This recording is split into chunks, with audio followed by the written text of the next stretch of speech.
To fix the problem where your Motorola Moto G15 doesn't charge, then we'll need to take a look on our USB-C port, which you can find on the bottom side of your phone.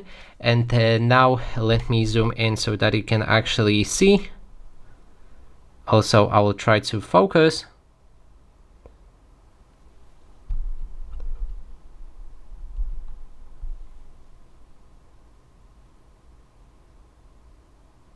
Okay, and as you can see, there's a reason why our device doesn't charge, as it's very dirty on the USB-C port. So now what we need to do is grab something very thin like the SIM injection tool.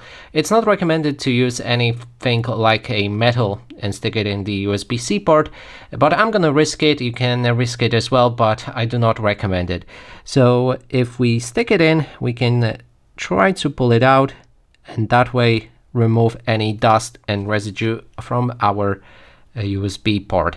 And now our device should start charging normally, and that is basically everything.